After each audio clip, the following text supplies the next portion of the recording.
삼위일체를 인정한다 이런 표현하고 삼위일체 하나님을 믿는다라는 표현을 좀 구분하고 싶은데요. 삼위일체 하나님을 믿는다는 것은 제가 정의할 때 그것이 바로 그리스도교의 정의입니다. 기독교의 정의. 기독교는 무엇이냐? 삼위일체 하나님을 믿는 종교. 그럼 교회는 뭐냐? 삼위일체 하나님을 믿는 사람들의 모임. 그리스도인은 누구냐? 삼위일체 하나님을 믿는 사람. 그러면 삼위일체가 그 삼위일체라는 성부, 성자, 성령이라는 그 세 단어로 똑 떨어지는 것이 아니라 그거 밑으로 기독교의 모든 교리가 따라오는 거예요.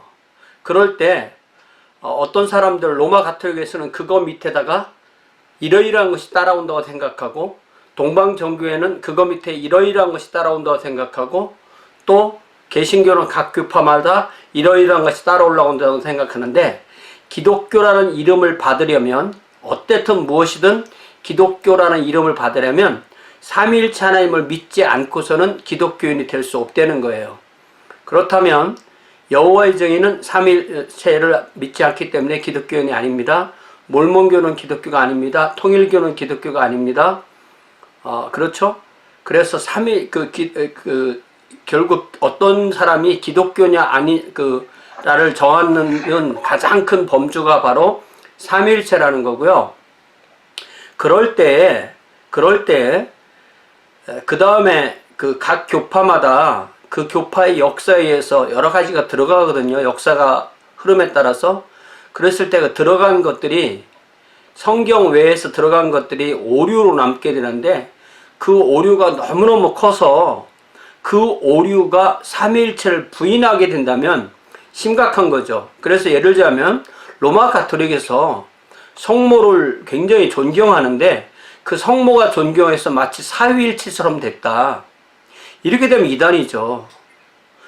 그런데 본인들은 그렇다고 얘기를 하지 않아요.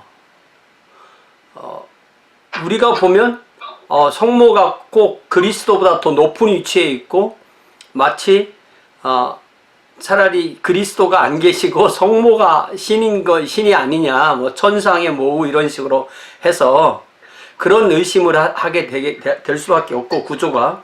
또 제가 로마 가톨릭을 그동안 교회에서 쭉 가르치면서 저 나름대로 어떻게 표현하냐면, 많은 오류가 있는 교회 이렇게 표현해요. 자, 이 오류라는 말은, 자, 누가 자꾸 뭘 만져서 지금 소음을 만들어요. 만지면 소음이 계속 나오거든요. 예. 그래서 이 오류가 계속 어디나 있어요. 항상. 그럴 때 그 오류가 있는 것을, 예를 들자면 우리가 사람도 건강한 사람, 병자, 죽은 사람 이렇게 했다고 할 때, 건강한 사람과 병을 가지고 있는 사람들의 차이라는 게 애매합니다. 사실은 건강한 사람도 100% 건강하기 어렵거든요. 그래서 우리가 로마 가톨릭을 이단 이렇게 놓으면 무슨 문제가 생기냐면, 그럼 우리는 로마 가톨릭에서 나온 그 학자들이나 또 목사님들의 글을 안 읽느냐? 읽잖아요. 로마 가톨릭에서 또 주님을 신실하게 섬긴 사람들을 우리가 부인할 수 없잖아요. 더욱이 로마 가톨릭이라는 것은 너무 덩치가 커서 2000년 역사에다가 또 지금도 온 세상에 널리 퍼져 있어서 어떤 한 사람과, 그러니까 미국에 있는 로마 가톨릭 신부와 멕시코에 있는 신부를 동일시할 수가 없어요. 미국에 있는 신부와 멕시코에 있는 성도를 동일시할 수가 없어요. 그래서 우리는 어떤 그 교파가 구원한다고 믿기보다는 한 사람이 삼위일체 하나님을 믿을 때 구원받는다, 이렇게 표현하는 게 맞는 것 같아요. 그리고 동방정교회도 마찬가지입니다.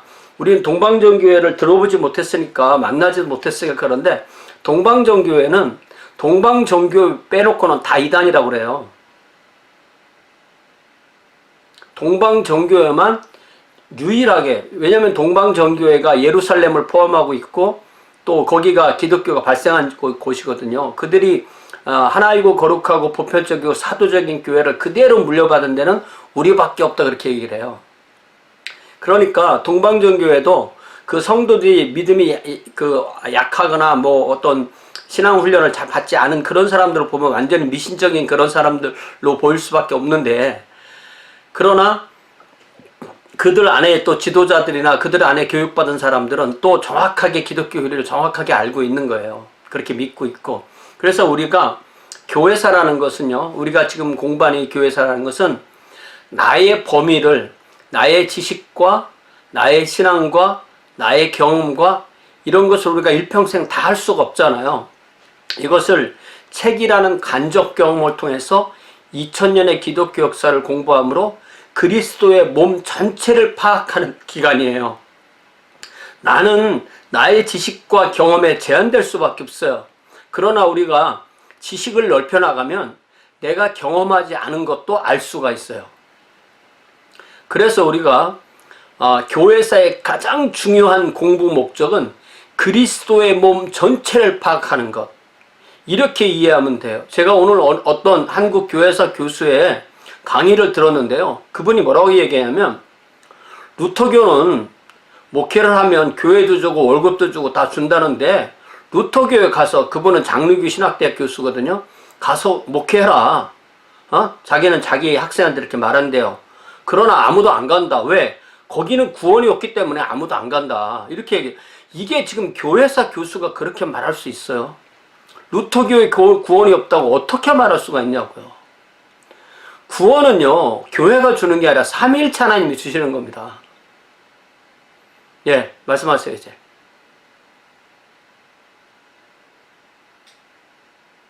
질문하신 분 말씀하세요. 네. 그러면 결국 구원은 각 개인으로 가야지 어떤 하나 뭐 그런 걸로 보면 안 된다는 말씀인 것 같은데. 아니죠. 저는 그렇게 얘기하는 게 아니고, 예를 들자면 순도로 말할 때 그 교회에 가서 있으면, 예를 들자면 로마 가톨릭은요, 일반적으로 구원의 확신이라는 걸 안 가르쳐요.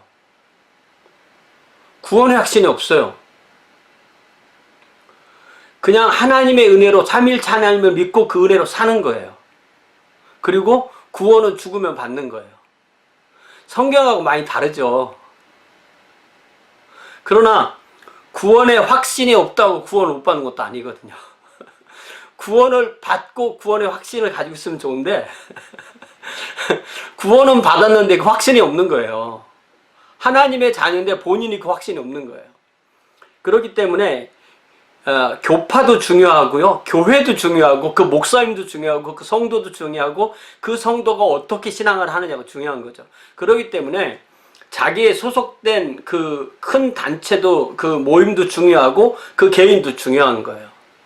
각자 도생은 아닙니다. 왜냐하면 제가 침례교회에서 신앙생활 안 시작했고, 침례교회에서 침례교 신학 공부를 안 하고, 침례교에서 가르치지 않고, 침례교 목회를 하지 않는다면은 제가 다른 걸 또 알았겠죠. 다른 쪽으로 갔겠죠. 아니면 구원 못 받을 수도 있었겠고. 그렇다고 할 때 우리가 자기 한 사람이 무엇인가를, 내가 지금까지 한 모든 것이 내 각자 도생으로 여기까지 온 거라고 말할 수가 없어요. 그래서 교파도 참 중요합니다. 우리 신학교도 교파 신학교잖아요. 근데 교파 신학교가 교파만을 위해서 있는 건 아니거든요. 왜 우리가 교회사라는 과목을 공부할까요? 교회사 안에서 오직 침례교회만 옳은 교회라는 걸 공부하기 위해서, 그 배경을 위해서 교회사를 공부하는 게 아니거든요. 교회사는 절대적으로 그리스도의 몸 전체를 파악하기 위해서 공부하는 거예요. 그러면 우리는 그 공통성이 무엇인가를 알아내야 돼요. 모든 사람은 그리스도인이든지 아니든지 둘 중에 하나예요. 모든 사람은. 질문. 네, 그러면은 삼위일체를 믿으면은 직통계시하는 사람도 이단이 아니고 그냥 오류예요. 직통계시? 네. 그렇죠. 그런 게 직통계시라고 하면서 내가 꿈을 직통계시를 받았는데 너 오늘 죽는다, 이렇게 말한 사람들은 이단이라기보다는 그 사교입니다. 사교, 컬트, 그 사기꾼들. 교수님. 네. 교수님. 네. 아까 구원의 확신이 없어도 구원을 받을 수 있다고 하셨잖아요. 그럼요. 구원을 받았고, 예, 구원을 받았어요. 그런데 확신이 없는 거예요. 근데 반대로 나는 구원의 확신이 있다고 하는데 구원을 못 받을 수도 있잖아요. 당연하죠. 그러니까 구원과 구원의 확신은 다른 문제예요. 구원 받고 구원의 확신이 있으면 좋은 거지만 로마 가톨릭의 많은 사람들은 구원의 확신이란 말 아예 생각하지를 않아요. 우리가 요한일서에 내가 너희에게 이것을 쓰면 너희에게 영생이 있음을 알게 하려면 분명히 돼 있잖아요. 근데 그런 생각을 안 하는 거예요. 그게 교회 전통입니다, 그게. 그렇다고 해서 우리가 얘기를 해보면 우리가 가지고 있는 그런 확신이 없다 또 그렇게 말할 수도 없어요. 그리고 이게 평균으로 도매금으로 이렇게 얘기할 수가 없습니다. 사람마다 다들 다르기 때문에. 특히 지도자들의 입장은 또 다르죠. 예, 또 질문. 이게 우리가 이만큼 공부를 했기 때문에 질문이 나오는 거 너무 당연한 겁니다. 근데 구원의 확신을 갖고 구원 받고 구원의 확신을 가지면 좋은데 그거를 모르잖아요. 내가 정말 구원의 확신이 있는데 그게 100% 구원을 받은 건지를. 자, 내가 가장 쉽게 구원의 확신을 얘기해 드릴게요. 구원의 확신을 가장 쉽게 얘기해 드릴게요. 하나님 아버지 이렇게 불렀어요. 내가 기도할 때. 우리가 기도할 때 하나님 아버지 부르는데 속에서 막 역겨워. 하나님이 어떻게 내 아버지야? 그럼 그거 구원받은 사람 아니에요. 예수님 나의 주님 하는데 내 주님이 아니야. 예수가 어떻게 내 주가 될 수가 있어. 이러면 구원받은 사람 아니에요. 주일날 와서 대피 기도하라고 했더니 오 신이시여 이런 사람 구원받은 사람 아니에요. 구원받은 사람은 하나님 예수님 성령님을 나의 자로 붙일 수 있는 사람이에요. 하나님 나의 하나님, 예수님 나의 주님, 성령님 내 안에 계신 분, 이렇게 자신과 관련해서 말할 수 있는 그 사람, 자신과 관련해 그 말을 하는데 그것이 그 사람의 진심에서 나왔을 때 그 사람이 구원받은 사람이에요. 그렇다면 다른 사람은 몰라도 자기가 구원받은 사람인지 아닌지, 자기가 하나님의 자녀인지 아닌지, 자기가 하나님의 천국 백성인지 아닌지 자신은 알 수 있잖아요. 또 질문.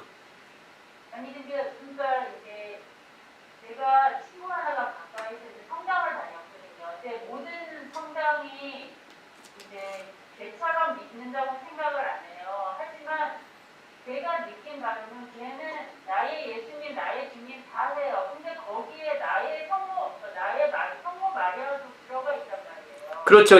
오늘 그 두 번째 시간이 그런 내용을 공부할 시간이거든요. 그러니까 만약에 교수님 말처럼 거기 캐톨릭, 로만 캐톨릭 이단 아니다 이러면 우리는 그쪽 사람들을 전도할 필요가 없고 of 각자 우리 교회 안에서도 전도할 사람이 있긴 하지만 그런 의미에서 봤을 때 우리가 일단 교회를 다닌다 이러면 이제 일단 예수님을 알고 그분을 믿구나 이렇게 해서 파고들어서 교회 안에도 물론 불신자가 있다는 거 알아요. 하지만 일단 성당을 다닌다 그러면 그러면 교회를 다닌다고 같이 얘기를 할 수 있는 건지. 예, 제가 얘기를 할게요. 자, 아까 얘기했습니다. 모든 사람은 그리스도인이든지 아닌지 둘 중 하나라고 했죠. 그리스도인을 만나면 은혜를 나눕니다. 간증하고 서로 은혜를 나눠서 성령의 소통하심으로 신앙이 서로 자라게 하는 거죠. 그리스도인이 아닌 사람을 만나면 성령의 도우심으로 예수를 전해서 예수님이 전파되도록 하는 거죠. 정반대로 불신자의 영향을 받아서 자기가 예수를 버릴 수도 있습니다. 신자끼리 만나서는 은혜를 나누는 거예요. 그러면 내가 상대방이 삼위일체 하나님을 믿는데 저 사람이 가톨릭 교인이라고 해서 내가 그 사람을 개종의 대상자로 예수를 믿게 하는 사람으로 바꿔야 될 것인가? 아니면 나도 믿는 하나님, 너도 믿는 하나님 똑같은 하나님이기 때문에 서로 은혜를 나누는 대상이어야 된가? 라는 것을 우리가 서로 얘기해요. 내가 예를 들자면 신부님을 만나는데 신부님 예수 믿으세요. 예수 믿고 구원 받으세요. 이렇게 말할 수도 있죠. 그러나 그분과 얘기를 해보니까 그분이 믿는 하나님, 삼위일체 하나님과 내가 믿는 삼위일체 하나님이 정확하게 같은 분이라면 우리가 서로 은혜를 나누는 게 맞지 서로 예수 믿으라고 할 필요가 없는 거죠. 그렇기 때문에 이런 것은 일종의 체험이기 때문에 어떻게 도매금으로 얘기할 수가 없어요. 그런데 물론 이 선교지에 나가서 로마 가톨릭 지역으로 오래 되었던 곳, 동방 종교로 오래 되었던 그런 지역에 선교하러 갑니다. 우리 개신교 선교사들이. 왜냐하면 이 아래 민중들은 아무것도 모르고 그냥 미신이에요. 그냥 미신, 기독교가 아닙니다. 뭐 남미의 가톨릭이 기독교입니까? 필리핀의 가톨릭이 기독교입니까? 그런 데랑 이 미국의 가톨릭하고는 동일시할 수가 없거든요. 결국은 삼위일체 하나님을 믿는다고 할 때 그 믿음의 내용이 반드시 들어가게 되는 거예요. 나는 삼위일체 성부 성자 성령 하나님을 믿습니다. 이 한마디 문장으로 그 말을 고백했기 때문에 그 사람은 그리스도이다. 이렇게 그런 말을 의미하는 게 아니거든요. 그 안에 많은 것이 포함되어 있다 그런 뜻인 거죠. 예, 시간이 많이 가니까 이 정도 얘기를 하겠습니다. 자, 오늘 이미 시작했기 때문에 기도는 하지 않고 파워포인트 보이나요? 자, 오늘 기독교 로마 제국의 시대 마지막 부분인데요. 다시 콘스탄티누스 황제는 기독교 역사상 가장 중요한 인물 가운데 하나다. 그의 개종 이후 기독교는 카타콤의 음습한 어둠으로부터 궁정에서 특권을 누리는 위치로 옮겨갔다. 4세기를 박해받는 소수의 입장에서 시작했던 기독교가 제국의 공식 종교로서 그 세기를 마감하게 되었다. 그리하여 교회는 제국의 권력에 참여하게 되었으며 사회 전체를 위한 도덕적 책임을 담당하게 되었다. 국가를 섬기기 위해 교회는 그 교리를 정비하고 체제를 발전시켰다. 이러한 신앙의 세속화에 대한 반발로 수도사가 나타났다. 또한 이 시기에 베네딕트 수도에서 이교도를 교화시키기 위한 선교사를 모집하고 파견하는 동안에도 야만족이 제국의 서부 지역으로 침입해 들어오고 있었다라고 해서 우리가 이 파트가 총 8개 챕터로 되어 있죠.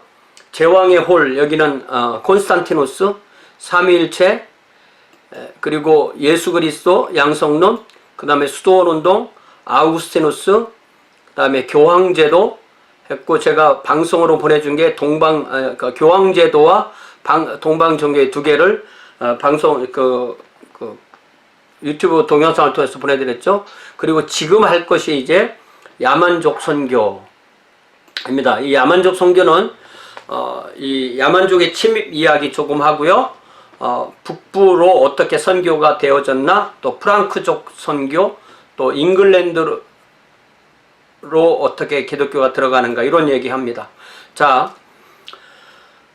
고대 북부 유럽은 울창한 삼림지대였다. 특별히 여기 북부 유럽이라고 말할 때 라인강 북부, 또 다뉴브강 북부, 이런 쪽은 로마가 아예 들어가기를 원치 않았던 지역입니다.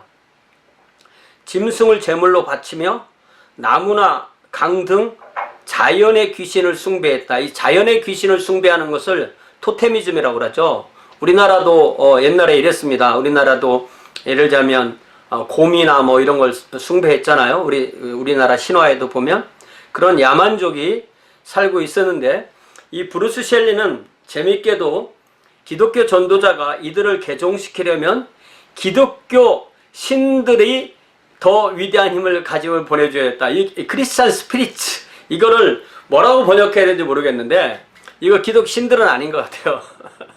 어쨌든 이 귀신들보다는 기독교의 하나님이 더 위대하다, 뭐 이런 것을 좀 나타내려고 이런 복수의 표현을 쓴 것 같아요. 자, 그래서 이제 보니파키우스 선교사 이야기를 하거든요. 이 보니파키우스라고도 하고 영어로는 보니페이스라고 하고요. 원래 이름은 윈프리드입니다.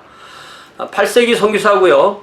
독일 지방 천둥의 신 토르의 숲속에 있는 성소로 행진에 들어가는데 거기에 원주민은 거대한 참나무를 어떤 신으로 섬겼고, 보니파키우스가 이 나무를 도끼로 내리쳤을 때 이교도들은 그가 하늘에서 내려온 불에 의해서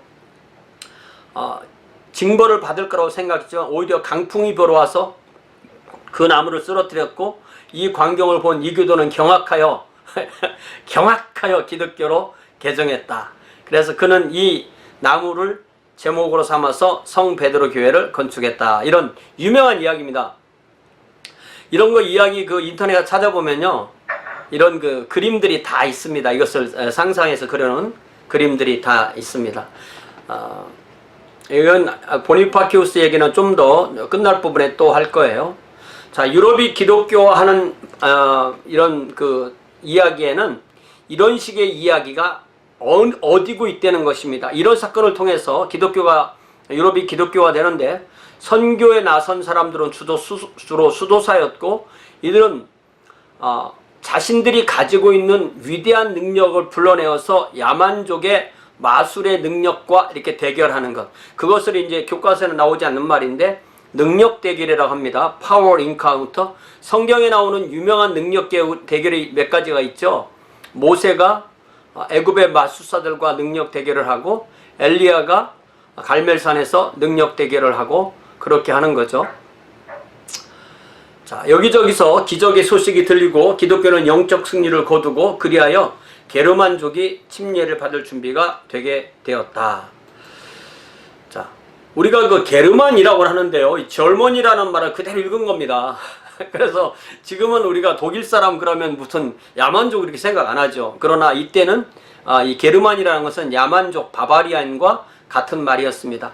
자, 게르만족은 보통 이 로마는 전통적으로 라인강과 다뉴브강을 로마 제국의 그 국경으로 여겼는데, 게르만족은 그 국경 너머에서 이 로마로 점점점 이렇게 쳐들어오는 그 이주하는 사람들을 말합니다. 자, 게르만족이 로마 제국에 진입해서 이를 함락시켰을 때 기독교는 새로운 도전에 직면했다. 폐허로부터 새로 일어난 문명은 기독교 문명이었다. 로마 제국이 망한 다음에 일어난 문명이 바로 기독교 문명이다. 자, 진입자는 무력 전쟁에서는 승리했지만 신들의 전쟁에서는 기독교에 승복했다. 그러니까 게르만이, 그러니까 이 야만족들이 로마 제국에 들어와서 어떤 나라들을 세우고 그 로마 제국을 대치했다면 그들이 믿던 신들을 믿었어야 될 텐데 왜 기독교 신앙으로 바뀌었는가? 요게 이 과의 핵심 공부입니다. 과연 야만족은 토르의 거룩한 참나무가 서 있던 자리에 성 베드로에게 헌정된 예배당을 어떻게 받아들였을까? 왜 게르마니는, 왜 야만족은 자기들에게 패배한 자들의 하나님을 예배하게 되었나? 보통 승리자 쪽의 문화, 승리자 쪽의 종교가 패배자들에게 전달되기 십상인데, 이런 경우에는 승리자들이 패배자의 신앙을 받아들였다. 이게 어떻게 가능하게 되었나? 요 공부를 한다는 것입니다. 자, 그래서 보통 476년을 서로마 제국, 그러니까 기독교를 국교로 믿던 서로마 제국이 멸망한 연도로 보통 이렇게 공식적으로 멸망한 연도로 보통 기억을 합니다. 자, 제정을 시작한 사람이 아우구스투스죠. 성경에 나오는 아우구스투스. 27년 BC에 황제가 되어서 14년까지 통치한 아우구스투스, 원래 이름은 옥타비아누스죠. 옥타비아누스는 원래 이름이고 아우구스투스는 존엄한 자라는 그런 의미로 원로원에서 그에게 준 이름이고, 또 그가 자기의 양아버지 시저에 의해서 시저라는 이름을 받아서 이 시저라는 이름과 아우구스투스라는 이름이 로마 제국의 황제의 그 이름에 항상 들어가게 되는 것입니다. 자, 아우구스투스가 시작한 황조가 476년에 망했다. 그렇게 말하면 거의 이 제정을 한 것은 한 500년 정도 된다는 거죠. 그러나 이 로마가 맨 처음에 도시국가부터 시작해서 왕정을 시작했을 때가 753년 BC이고요.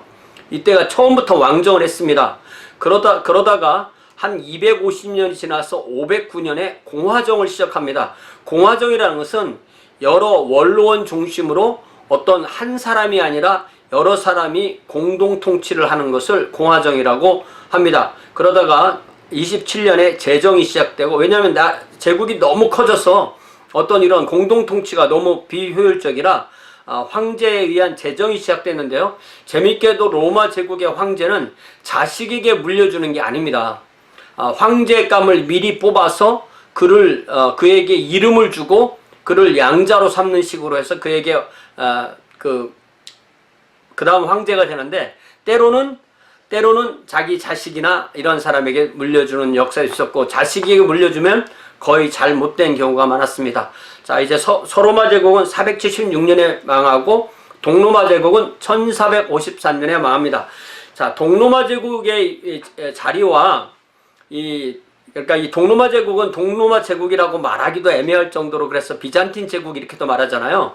자, 그러면 동로마 제국이 1453년에 망하고 서로마의 시작이 로마의 시작이 753이니까 이걸 더하면 2200년 이렇게 되는 거예요. 역사가. 지금 한 500년도 넘게 망했지만 그 나라가 시작부터 끝까지 말하면 이렇게 긴 나라입니다.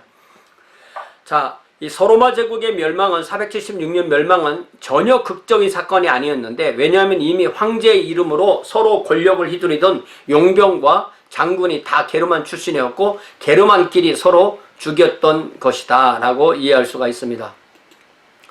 자, 바로 그 한 해 전에 제국군의 야만족 제국군, 그러니까 로마 제국의 군대지만 출신은 야만족인 사령관인 오레스투스라는 사람이 원로원에게 로마 제국의 황제를 로마 제국의 황제 제도를 없애는 게 아니에요.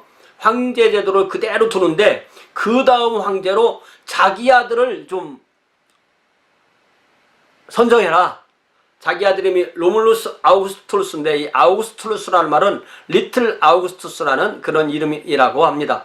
자, 그래서 황제가 됐는데 그 다음에 다시 또 게르만 장군 오도아케르인데요. 이런 사람들의 이름을 우리가 인터넷 들어가 찾아보면 이름이 엄청 많습니다. 그 지역마다 부르는 이름이 다르기 때문에. 그래서 원래 이름은 오도바카르, 이게 훨씬 더 그 원래 이름에 가까운 이름이에요. 예. 그 어린 황제의 아버지를 죽이고 그 황제는 폐위시켜서 멀리 보내버리고 스스로 왕위에 오른. 그러니까 이때는 이제 황제 제도가 끝나고 자기는 황제가 아니라 왕이다 이렇게 했으므로 서로마 제국이 끝난 거예요. 그렇기 때문에 공식적으로 서로마 제국이 이때 종말된 거다. 이거는 놀랍거나 충격적 사건이 아니었고 충분히 언제 와도 올 일이 왔을 뿐이다. 그렇게 이해를 할 수가 있는 거죠. 자, 이 야만족들은 어떻게 해서 북쪽에서 내려오게 되었는가 하는 거대한 이야기를 간략하게 하게 됩니다. 자, 유럽의 첫 주인인 이 그리스인과 로마 사람들이 그 유럽의 새 주인인 이 야만족들을 봤을 때 그들은 라틴어도 할 줄 몰랐고 헬라어도 할 줄 몰랐기 때문에 버벅거리는 거죠. 예, 저 사람이 버벅거려, 이렇게 버벅거려 할 때 그 똑같은 말입니다. 바바리안. 예.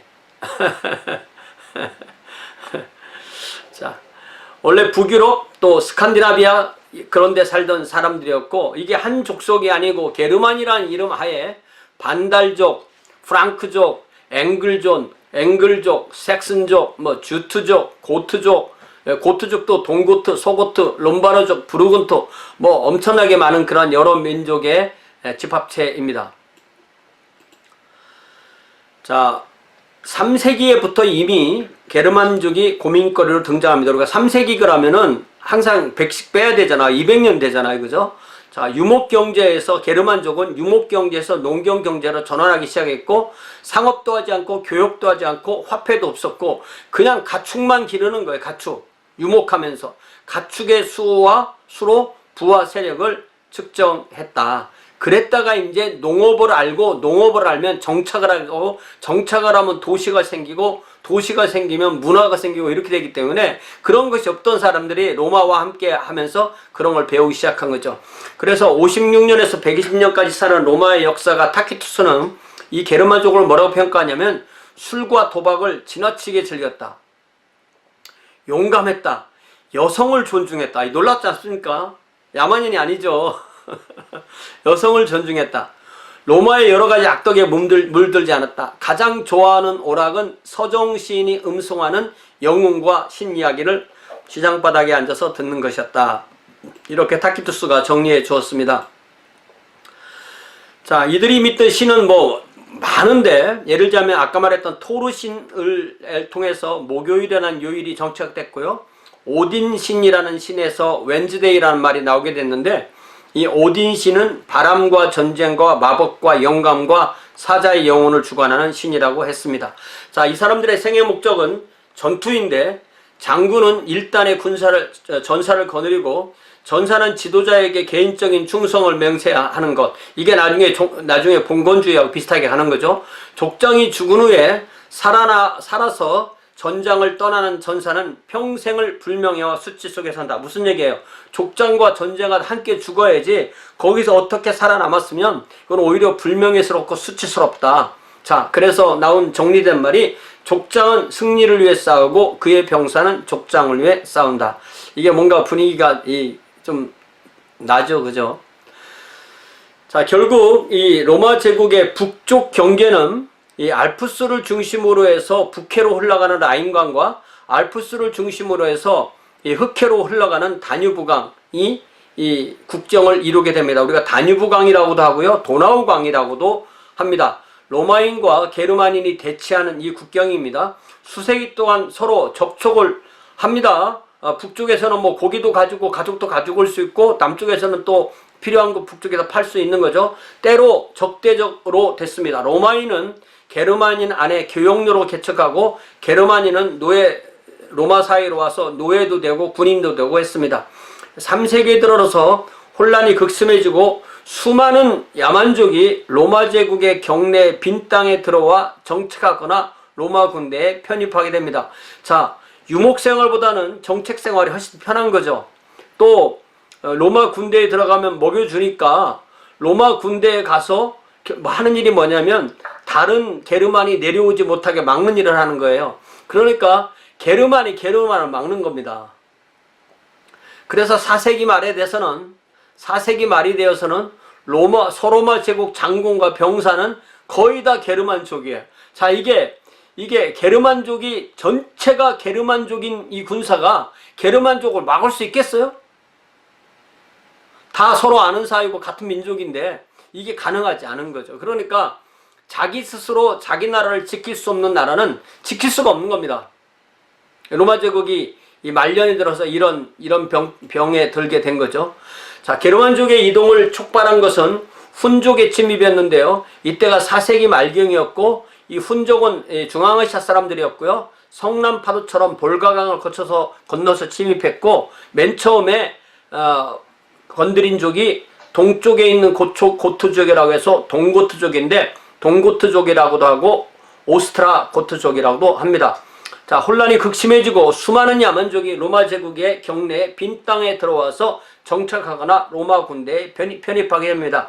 비시고트족, 서고트족은 훈족을 피해서 로마 제국 안으로 들어와서 로마군의 동맹군이 되고, 다시 비시고트족이 다뉴브강을 건너서 로마로 이동하게 됩니다. 이거는 아무리 얘기해도 도대체 어떻게 됐다는 거야 모르죠. 그래서 어쩔 수 없이 지도를 봐야 됩니다.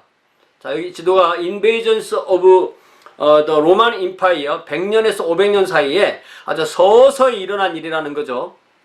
이게 서서히 일어난 일이라는 겁니다. 예. 그러니까 이게 전쟁이 아니에요. 그냥 내려오는 겁니다. 그 동물들 데리고 그 수레에 모든 부족이 같이 내려오는 거예요. 그냥 내려와서 로마 사람하고 싸우자는 게 아니고 빈터에 그냥 사는 거예요. 근데 사실 빈터라는 게 그게 누군가의 이게 그 소유일 수도 있고, 그게 원주민이 볼 때 이주민이 들어오면 항상 문제가 발생할 수밖에 없습니다.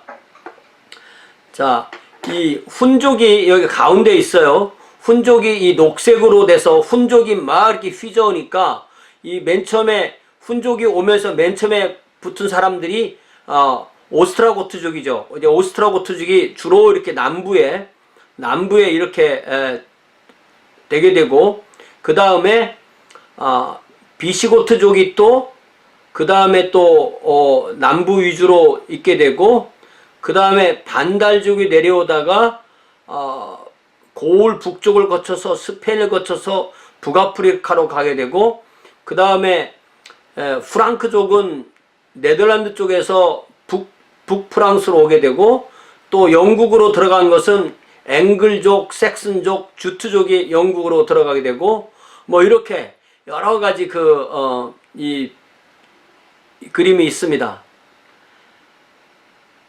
자, 혹시 이따가 얘기하다가 설명이 필요하면 와서 다시 얘기하는데, 자, 이럴 때 라인강은 여기 이 알프스 북쪽에 시작해서 이렇게 북해로 흐르는 거고요.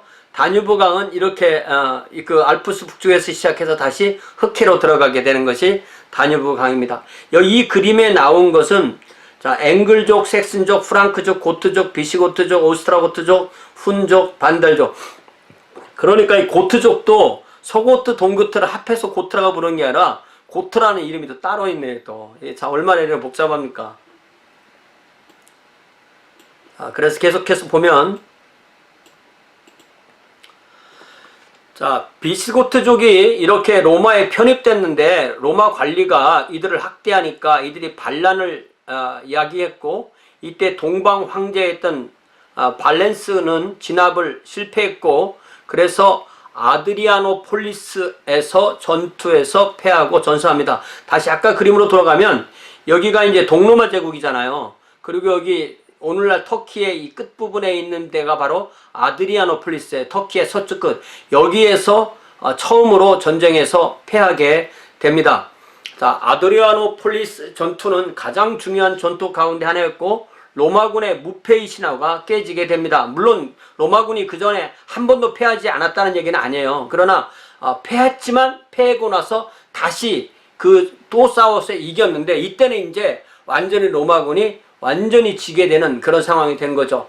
이후 한 세기 반에 걸친 혼란기가 계속되고, 잠시 유능한 황제 테오도시우스 1세가 수년 동안 비시고트족을 막아냈지만, 그의 사망 후 비시고트족 알라릭이 재침하여 약탈하며 410년에는 로마를 약탈했다. 이 약탈이라는 게, 이 쐐기라는 게 뭐냐면은 털어먹는 거예요.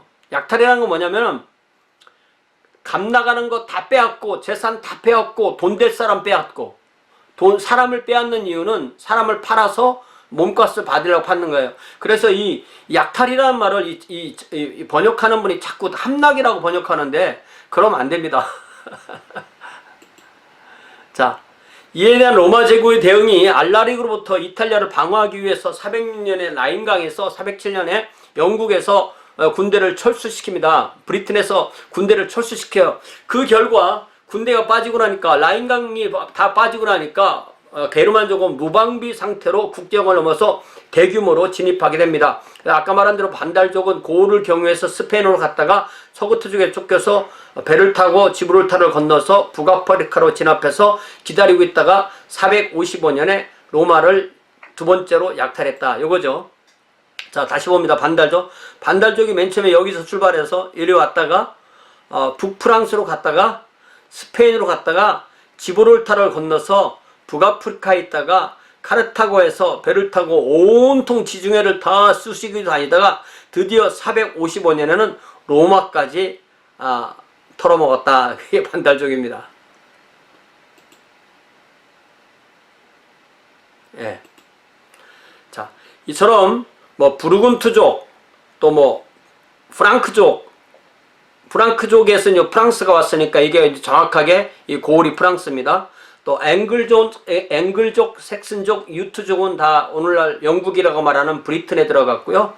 그래서 다들 다 왕국을 건설했지만 오랫동안 남아있는 왕국이 프랑크족의 프랑크 왕국, 앵글색슨의 또 잉글랜드 왕국이 존속하게 되었다. 자, 게르만족 이동의 성격을 우리가 분명히 알아야 되는데, 이것이 마치 무슨 사람을 죽이는 살육의 그런 이 징기스칸의 몽고군이 유럽을 쳐들어간 그런 것과는 다르다는 거예요. 처참한 모습이 아니었고, 침입자는 막대한 토지를 차지했지만 대부분 사람이 살지 않는 곳이나 황제의 사위지에 들어갔고 개인적으로 토지를 상실한 지주는 그렇게 많지 않았다. 대부분 지역에서 게르만족은 아직도 소수였다. 그러니까 게르만족이 대이동했다고 하면 그들이 광활한 지역에 있고 선주민들을 다 죽이고 그렇게 사는 것이 아니라 선주민들이 없는 곳에 살지만 서서히 선주민의 문화와 혈통의 통합이 이루어진다는 것입니다. 그래서 야만족은 자신들의 고유한 관습이나 종교나 언어를 상실하고 그리하여 이탈리아, 프랑스, 스페인에서 게르만 언어의 흔적을 거의 찾아볼 수 없다고 합니다. 자, 이 종교가 사라졌을까요? 관습이 사라졌을까요? 그렇지 않습니다. 이들의 관습과 이들의 종교가 로마 가토릭 안으로 들어갑니다. 오늘 우리가 수업 전에 얘기했던 대로 이들 안에 있는 이상한 것들, 로마 가토릭의 이상한 것들이 이따 다 들어가는 거예요. 크리스마스 때 장식하고 이러는 거 이때 다 들어갑니다. 우리 개신교도 하죠. 이때 다 들어간 거예요.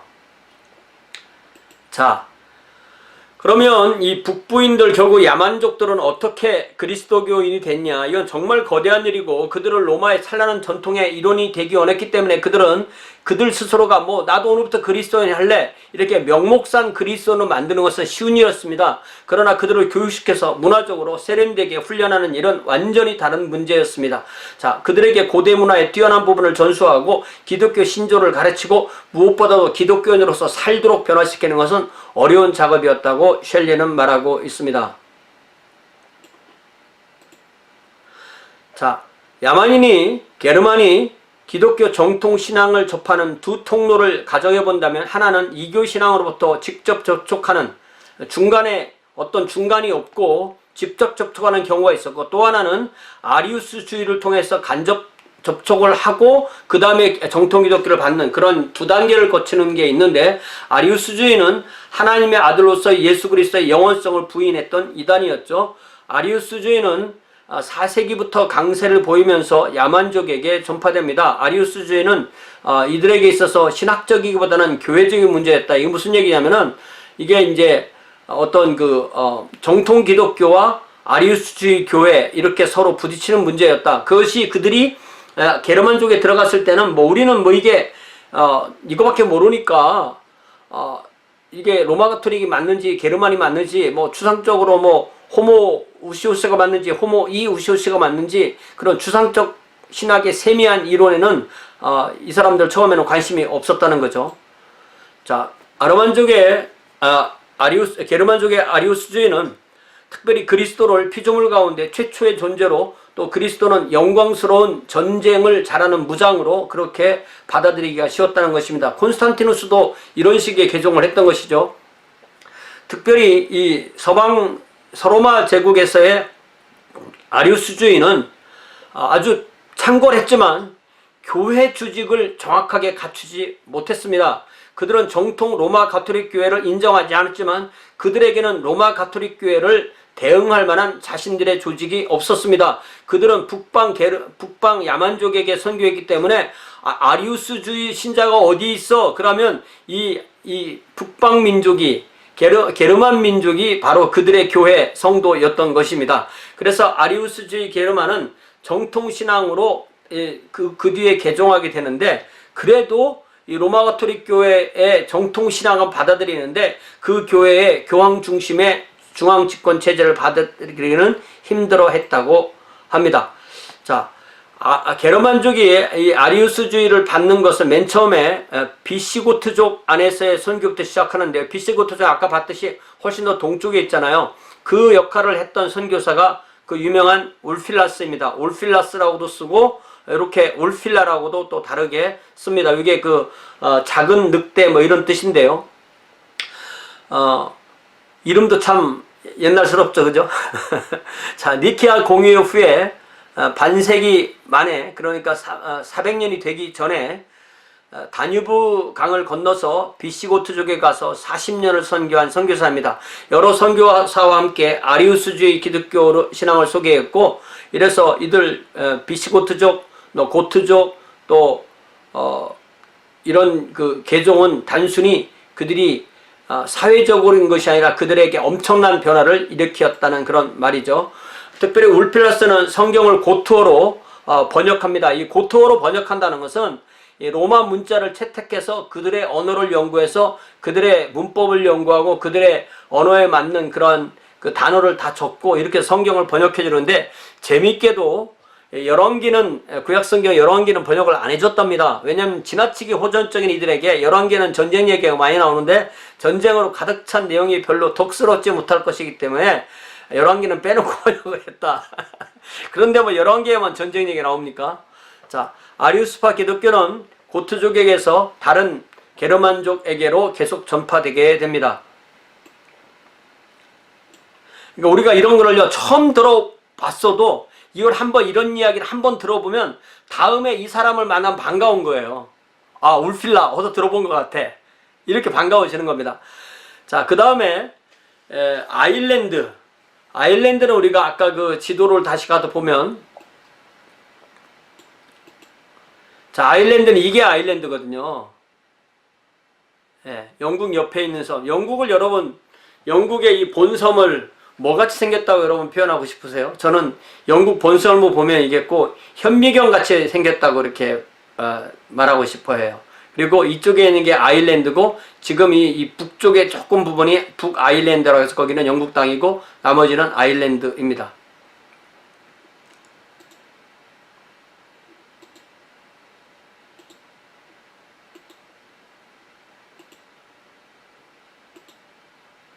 자, 아일랜드는 북부인 가중에 가운데 가장 먼저 그리스도께 나온 족속은 아일랜드 사람인데, 그들은 로마 제국의 밖에 있지만 게르만족은 또 아니라는 거예요. 그 아일랜드의 원래 민족을 뭐라고 부르냐면 켈트족이라고 불러요. 우리가 이거를 그 셀틱, 영어로는 셀틱을 하거든요. 그 셀틱 찬양 이런 거 찾아보면 요 사람들 찬양이 많이 나옵니다. 자, 이들과 연결되는 이름이 바로 세인트 패트릭이죠. 네. 자, 패트릭은 5세기 초 사람이고요. 로마군이 대륙 방어를 위해서 철수하자 또 셀틱 사람이 아닌 스코트족, 스코트는 이제 영국 섬의 북부이지만 아일랜드에 살던 스코트족이 영국 해안을 침입해서 사람과 재산을 약탈해 가는데, 그때 잡혀간 포로 가운데 패트릭이 있었어요.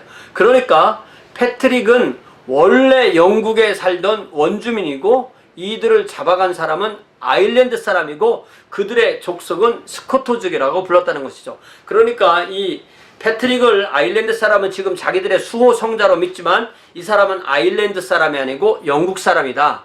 예, 영국 사람이지만 아일랜드의 수호 성자로 그렇게 선교를 잘 했기 때문에 그렇게 받아들이는 거죠. 자, 이 사람은 기독교 가정에서 성장했고 부치는 부재였다.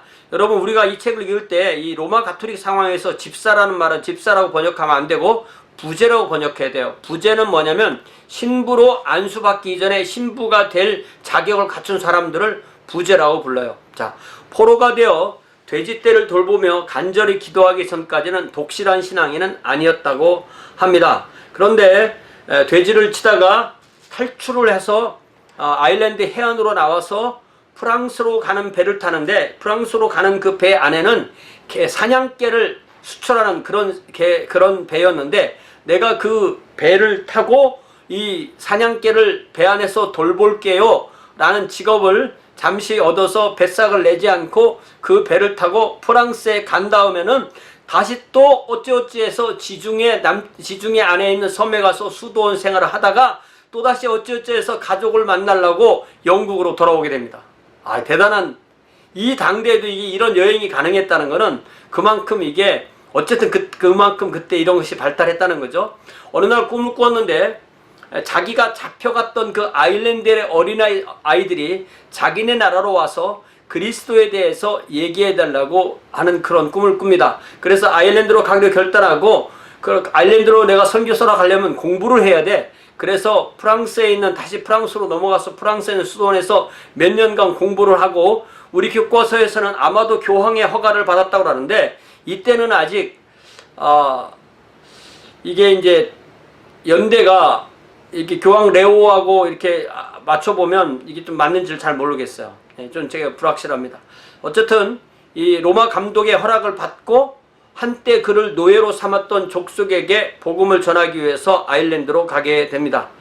자, 그리고 이 패트릭에 관한 이야기는 이 시점에서 자신의 기록이 끝나게 되고 그 이후부터는 전설이라는 겁니다.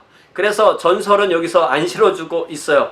자, 어쨌든 패트릭의 영향으로 100년이 지나고 나니까 아일랜드 교회는 전체가 교구 제도가 아니고 수도원 제도였다는 것입니다. 아마도 토지의 조직을 토지 조직, 이 수도원은 이 토지라는 그 조직으로 이렇게 되어 있었는데 로마 제국에 퍼진 교구식 교회 제도보다 농경사회인 켈트족에게 더 맞았기 때문에 아일랜드는 교구 제도의 교회가 아니라 수도원 형태의 교회가 생겨나게 됐다는 것입니다.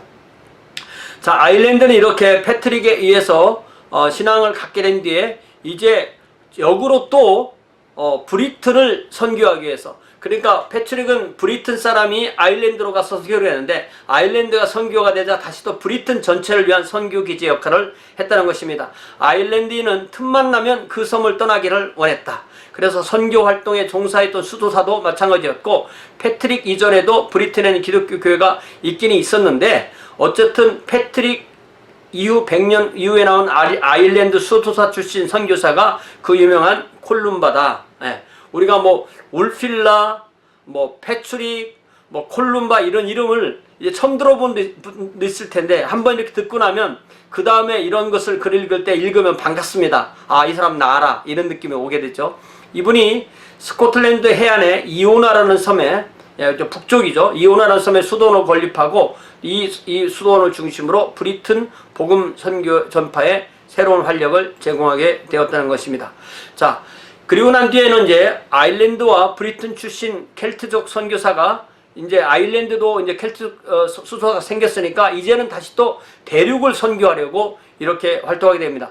자, 이들은 여행을 좋아했기 때문에 이게 이제 원어는 뭐냐면 발가락이 가려워서 이런 말을 쓰나 봐요. 이 영어 표현에는 발바닥이 가려워서 가만히 못 있는다. 우리는 뭐라고 말하죠?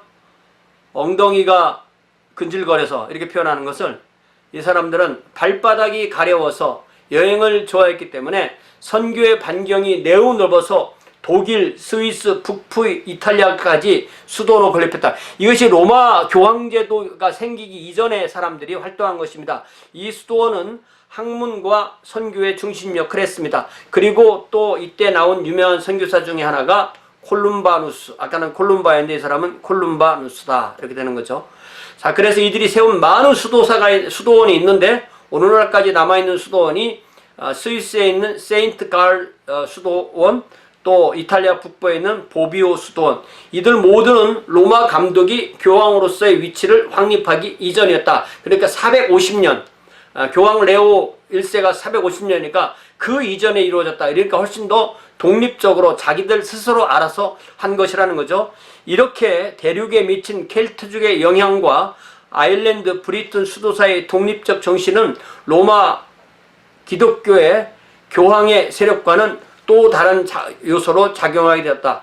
그러니까 이게 이 유럽에 기독교가 이렇게 있을 때 교황이 힘을 뻗치기 전에 자기들이 알아서 이렇게 한 역사가 있다. 그런 의미로 이해를 하게 되겠습니다. 자, 이제 프랑크족이 어떻게 신앙을 갖게 됐나? 로마 가톨릭 교회의 영향은 고울지방 북부 프랑크족에게 퍼지게 되는데 이 종족이 기독교 유럽의 모습을 결정짓는데 가장 중요한 역할을 감당했고 그 대표자가 바로 클로비스였다. 클로비스라는 이름이 나옵니다. 481년에서 551년 사람이고요. 이 부족을 창시한 사람이고 부인이 부르군트족 공주였는데 크로틸다. 이게 이런 이름들이 다 범상하잖아요. 영어 이름 같이 안 생겼잖아요. 부족 이름 같이 생겼잖아요.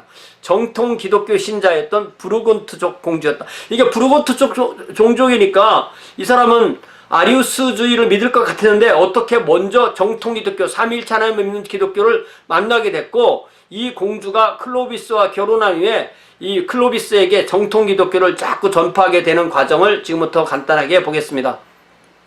클로틸다는 클로비스에게 무에서 하늘과 땅을 창조하시고 인간을 지으신 유일하신 창조주 하나님에 대해서 자주 얘기합니다. 그러나 클로비스는 귀를 기울이지 않습니다. 그러나 결혼하고 난 첫째 아이의 침례를 주라고 허락을 합니다. 그러나 유아는 침례복에 쌓인 채로 죽었다. 이게 무슨 얘기예요? 침례받다 죽었다는 얘기랑 가까운 얘기잖아요. 그러니까 이게 세례가 아닙니다. 클로비스는 침례 때문에 아이가 죽었다고 생각합니다. 그러나 클로틸다는 하나님께서 아기의 영혼을 바로 침례받자마자 바로 천국과 영복으로 끌어가신 일로 인해서 기뻐했다. 남편이 봐, 네가 믿는 하나님처럼 하나님에 의해서 우리 아기를 침례 주는데 침례로 죽었잖아. 난 하나님 안 믿을래. 이럴 상황이 됐는데 클로틸다는 오히려 신앙으로 그걸 잘 극복하고 남편한테 좋은 본을 보인 거죠. 이제 둘째 아이가 태어났는데 다시 침례를 받는데 또 병에 걸렸어요. 그래서 클로비스는 이 아이도 침례 때문에 죽을 거라 생각했지만 클로틸다는 기도했고 아이는 병에서 회복됩니다. 이제 클로비스가 알라만니족과 전투를 하게 되는데 클로비스는 대피할 지경에서 이 아내한테 그런 말을 자주 들었으니까 이런 기도가 나오는 거예요. 예수 그리스도시여, 클로틸다가 당신은 살아계신 하나님의 아들이라 합니다. 그리고 당신에게 소망을 두는 자에게는 승리를 주신다 했습니다. 제가 승리하도록 해주신다면 침례를 받겠습니다. 이게 뭡니까? 이게 콘스탄티누스랑 굉장히 비슷한 거잖아요. 조상 정례 여러 신을 섬겼으나 그들은 나를 버렸습니다. 이제 당신께 기도드리니 제발 저를 구해 주시옵소서. 이렇게 기도하고 나니까 이 알라만니족 족장이 갑자기 전사하게 되고 적군이 흩어져서 전쟁에서 이기고 돌아와서 아내한테 이 이야기를 했습니다. 그러니까 아내가 이 이야기를 듣자마자 좋은 기회라고 해서 프랑스 파리 북동쪽 145km 지점에 있는 랭스의 감독을 초청합니다. 제가 왜 이 프랑스 파리 북동쪽 145km를 왜 써놨겠어요? 랭스가 어디인지 모르니까 제가. 그래서 오늘 이 구글 지도에 가서 랭스를 찾아가지고 파리와 랭스 사이의 거리 이렇게 제가 145km가 딱 나오더라고요. 오늘날 이렇게 우리가 조금만 품을 팔면 다 알 수 있습니다. 이 감독을 초청해서 감독은 클로비스에게 그의 신들을 버리기를 권유합니다. 그러니까 이미 야만족이 있기 이전에도 교회들은 들어가 있었고, 교회들은 그 로마 제국 안에 있던 교회들은 다 삼위일체를 믿는 그러한 정통 교회였던 거예요. 거기에 이런 야만족들이 이렇게 들어오게 된 거죠. 우리가 이걸 잘 이해해야만 이 랭스처럼 이런 곳에도 이미 삼위일체 하나님 믿는 정통 기독교의 감독이 있었다라는 걸 알게 되는 겁니다. 자, 감독은 클로비스에게 그의 신들을 버리기를 권유합니다. 그래서 그렇게 하겠습니다. 그러나 제 백성이 이 말을 따르지 않을 것입니다. 그러나 어쨌든 얘기는 해보겠습니다. 그래서 얘기를 막상 하자 모두 다 게르만 신을 버리는 것에 동의하고 클로비스를 따르게 된 거죠. 그래서 클로비스가 침례를 받는데 그때는 세례가 아니었기 때문에 침례통이라는 게 있었습니다. 침례통 주위에 휘장으로 치장하고 향그러운 촛불을 배치하고 그 향내로 많은 이가 낙원의 향기 속에 있다고 생각했고, 또 다른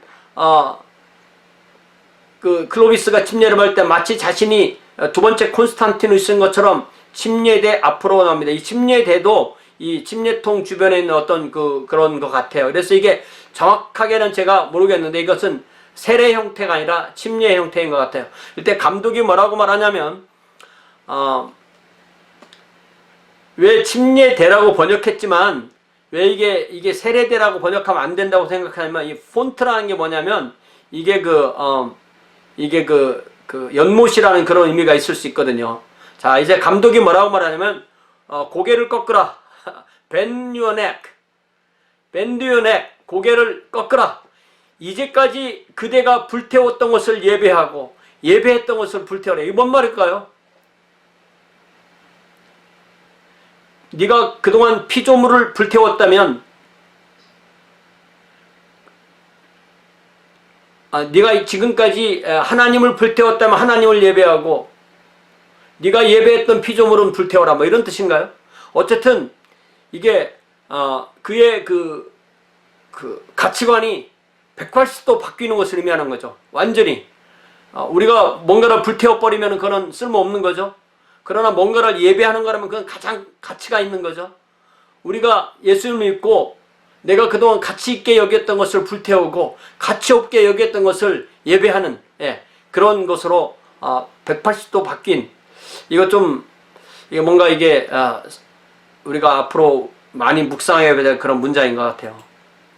자, 클로비스는 그래서 성부, 성자, 성령의 이름으로 정통 가톨릭의 신앙으로 침례를 받았고 바로 그의 장병 3,000명이 그를 따라 침례를 받습니다. 이것이 중세 최초의 집단 개종입니다. 매스 컨버전이고요.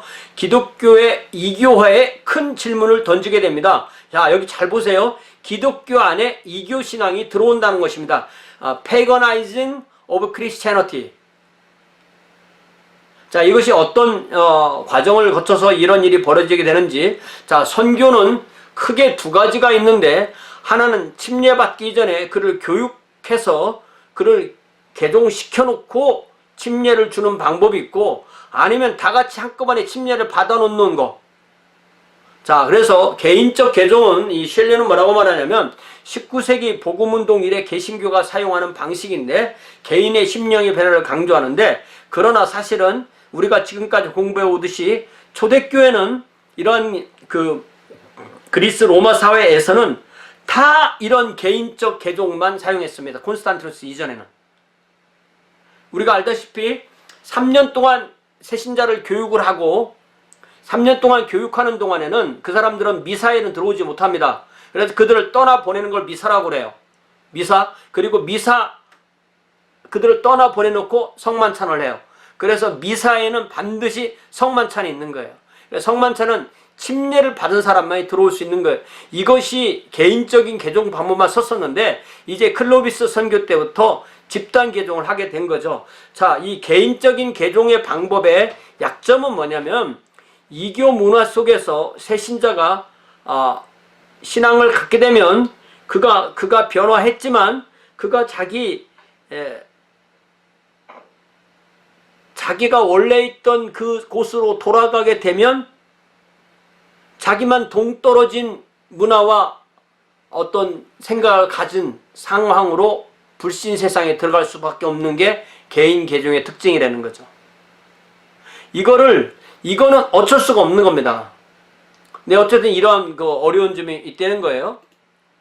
자, 집단 개종은 당대 유럽이 개종한 방법인데 클로비스처럼 왕이 개종하면서 신민이 따라 개종하는 겁니다. 이는 마치 신민이 지도자를 따라 전쟁에 이기면 어떤 지상의 도시에 입성하듯이 이 지도자의 신앙에 함께 천성의 도시로 입성하는 것처럼 그렇게 설명할 수가 있습니다. 장점은 다 같이 신앙을 다 같이 그냥 가지니까 원래의 문화로부터 갑자기 유리될 수가 없는 것이 다 똑같으니까 똑같은 사람들이니까. 단점은 뭐냐면 변화를 받지 않고 교회로 들어오니까 교회 안으로 자신들이 믿던 미신과 이교적 생활 태도를 그대로 가지고 들어온다는 것입니다. 오늘 이 이야기를 두 번째 시간까지 좀 자세하게 공부할 기회가 생길 것 같습니다. 아마 오늘 질문한 내용하고도 상당히 연결될 수 있겠죠. 자, 클로비스에게는 그처럼 예수는 누구냐? 우리 부족을 전쟁에서 이기게 해주는 신이다. 이렇게 이해했을 가능성이 크다는 거죠. 특별히 여기 재밌는 얘기 나오는데 프랑크족은 베드로를 많이 좋아했는데 그 이유는 주 예수를 보호하기 위해서 칼을 뽑아서 대제사장의 하인의 귀를 베어버리는 모습이 매력적이었기 때문에 베드로를 좋아했다. 아니, 우리 주님께서 이거 하지 말라고 그랬잖아요. 칼로 이런 사람 칼로 망한다고 했잖아요. 그래도 이 사람들은 베드로를 보면 어떻다고요? 좀 멋있지 않아? 뭐 이런 거죠. 예. 이 사람들의 성품에 만다는 거죠. 그래서 세인트 조지는 투사 성자로 잉글랜드의 수요자고 세인트 야고보는 이슬람과의 이슬람과의 전쟁에서 기독교 스페인을 보호하는 수호 성자다. 자, 이 페트론이라는 말이요. 페트론 내지는 페트론 세인트라는 말이 이게 엄밀하게 말하면 수호신은 또 아니에요. 그런데 이게 각자 있던 그런 수호신 개념이 기독교로 들어오게 되는 겁니다. 이게 이제 그 다음 보세요. 이게 얼마나 웃기냐면은, 그래서 이 성자가 이제 성자마다 이게 특기가 있는 거예요. 잘하는 게 있는 거예요.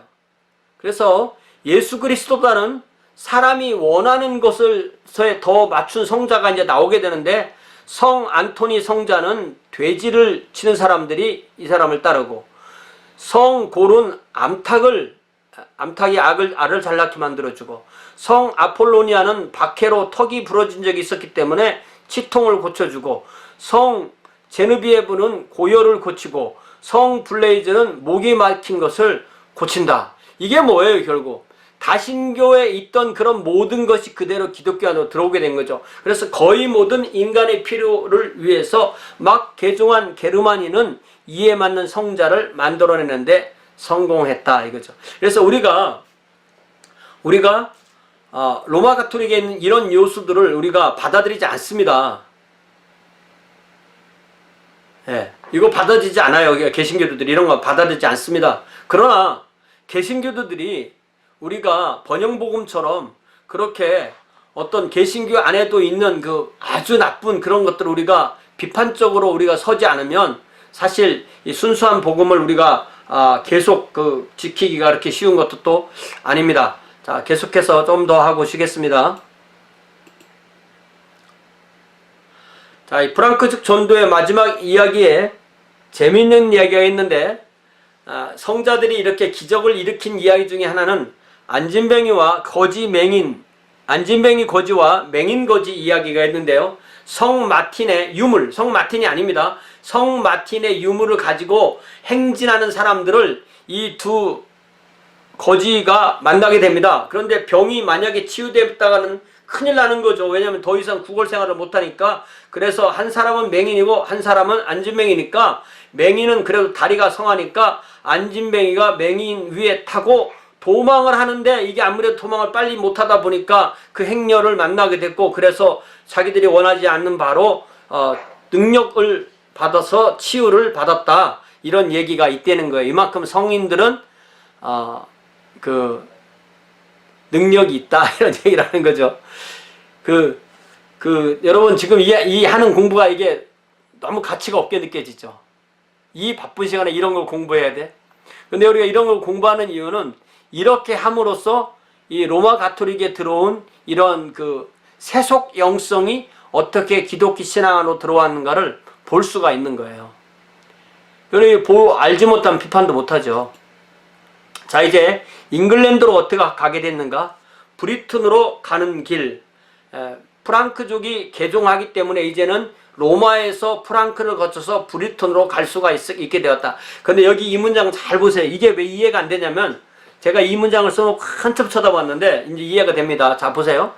앵글로 섹슨의 브리튼 침략으로, 아까 봤죠? 주트족, 앵글족, 섹슨족이 브리튼에 침략했죠. 그럼 브리튼에 원주민이 있었던 겁니다. 그래서 원주민이 이 게르만, 앵글로, 주트, 섹슨은 다 게르만이에요.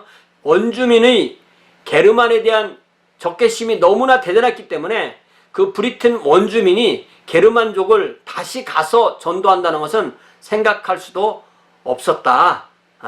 그랬는데 그 영국에 있는 그 사람들을 개종한 것은, 그래서 이 로마 사람들이 이들을 개종시키는 것이 시작이 되었다. 그러면서 그것을 한 사람이 바로 교황 데그레고리우스 1세.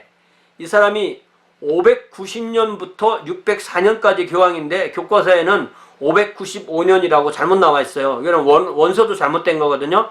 원서도 틀리면 고쳐서 봐야 됩니다, 우리가. 예. 자, 그래서 이 아우구스티누스는 베네딕투 수도사였는데, 교황 데그레고리우스 1세가 이 베네딕투 수도사 한 40명과 함께 영국으로 보내게 됩니다. 그래서 이 사람이 히포의 아우구스티누스와 이름이 같기 때문에 이 사람을 구별해서 부르기 위해서 캔터베리의 성 아우구스티누스 내지는 선교사 아우구스티누스 이렇게 부릅니다. 이들은 영국의 켄트 지방에 정착했고 앵글로 섹슨족이 다스리던 12지역의 하나였습니다. 이 이야기가 뭐냐면 거기에 원주민도 있었다는 얘기죠. 자, 그런데 그 족속 중에 왕이 에텔버트이고 왕비가 버타인, 이런 부부가 있었는데, 왕비는 신자였었는데 이미 남편은 불신자였습니다. 그래서 아우구스티누스는 왕비의 호의로 왕을 만나게 됩니다. 근데 이 만남은 야외에서 이루어져요. 왜냐하면 아우구스티누스가 마음에 들어하지 않은 이에게는 등에서 꼬리가 자라는 요술을 등에서 꼬리가 자라게 하는 요술을 부린다는 소문이 났기 때문에 그 요술을 부리지 못하도록 이러한 그 야외에서 그러니까 이거는 이렇게 이 신화와 신앙과 미신과 이런 게 막 섞였던 시대인 거예요. 그때 얘기입니다, 이게. 그러니까 이게 벌써 1500년 전 얘기니까 이해할 만도 하죠. 이때 왕 에델버트는 아우구스티누스의 말에 완전히 설복돼서 캔터베리에 수도원을 지을 부지를 제공했고, 앞으로 영국의 모든 교회 지도자의 가장 근본 본거지는 이 캔터베리가 됩니다. 그래서 캔터베리 총대주교, 알츠비숍 오브 캔터베리, 이 얘기가 앞으로 나오게 되는 것입니다. 지금도 영국의 교회의 수장은 영국 왕이지만 그 다음 책임자가 바로 캔터베리 대주교가 되는 것입니다. 자, 교황 그레고리 1세는 아우구스티누스를 초대 캔터베리 대주교 알츠비숍으로 세우게 됩니다. 여러분이 한국 사람들은 이 알취할 때 CH 다음에 I를 넣고 싶어 해요. 근데 CH 자체가 이게 반모음입니다. 우리 한국말에는 모음이 없는 것처럼 보이잖아요. 그런데 이게 알치 이렇게 발음이 되는 거죠. 알츠비숍 이렇게 돼야 돼요. I를 넣는 게 아닙니다.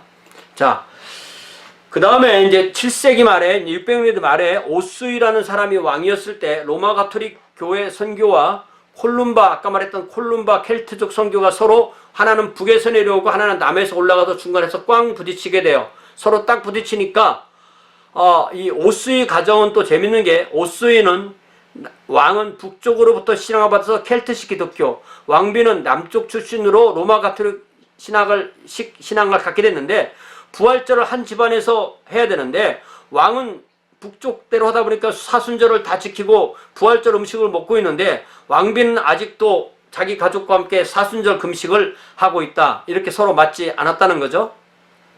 그래서 이 문제를 해결하기 위해서 664년에 휘트비라는 곳에서 종교회의를 합니다. 자, 휘트비 종교회의, 여러분들이 책들 읽다 보면 꼭 나오게 되어 있는 단어입니다. 이것도 켈트족은 콜룸바의 권위를 내세우고 로마 가톨릭은 그리스도로부터 열쇠를 받은 베드로의 권위를 내세웁니다.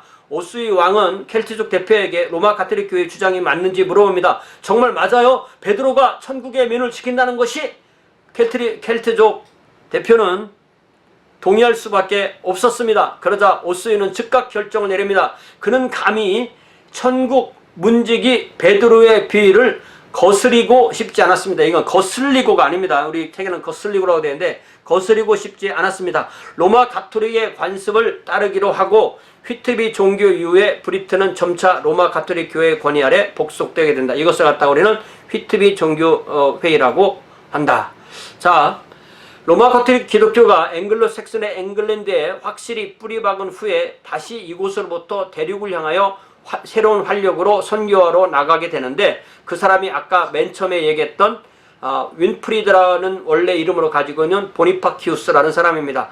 이 사람은 영국 데본셔 출신이고요. 729년에 교황 그레고리우스 2세에 의해서, 이때는 교황 그레고리우스 2세입니다.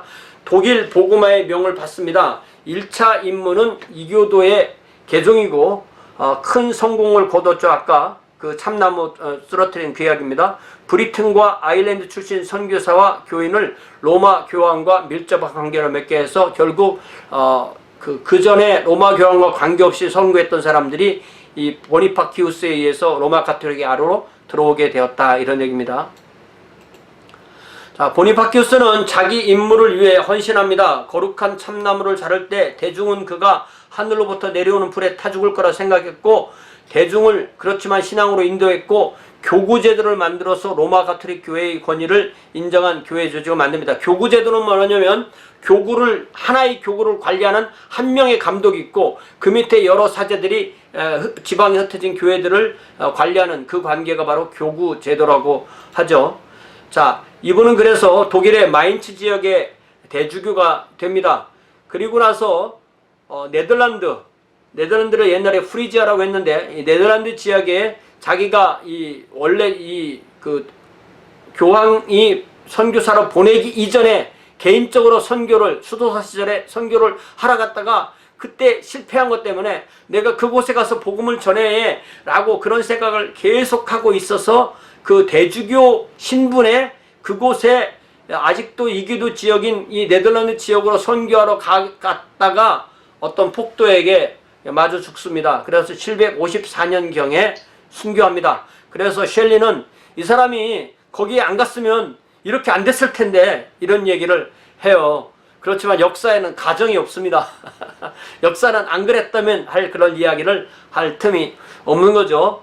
자, 그래서 이제 그 다음 사람으로 이제 중세로 넘어가기 위해서 연결하는 문장을 하나 짓는데요. 이 중세 프랑크족의 이 유명한 그 대제였던 이 샤를 마뉴 이렇게 하면 돼요.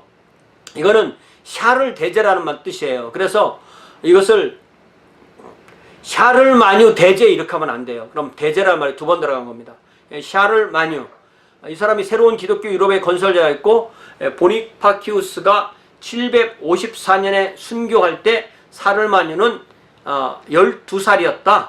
그러니까 그래서 12살을 빼면은 42년생인 거죠. 이 사람이 780년에 그 신성로마 제국의 황제로 다시 이렇게 서게 되는 그런 이야기가 다음으로 연결되게 됩니다. 자, 오늘 첫 시간 공부 이렇게 마치게 되는데요. 혹시 질문?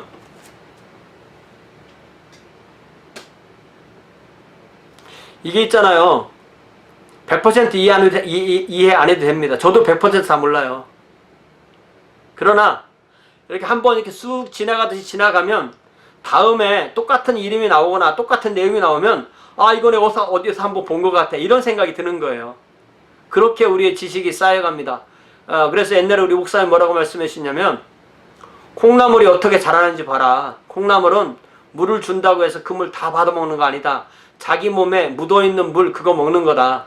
우리도 1시간, 2시간 공부했다고 모든 걸 다 기억하라는 거 아닙니다. 그 순간에 이해되는 데까지만 이해하고 쭉 지나가면 다음에 또 그 위에 또 무엇인가가 쌓이게 되어 있습니다.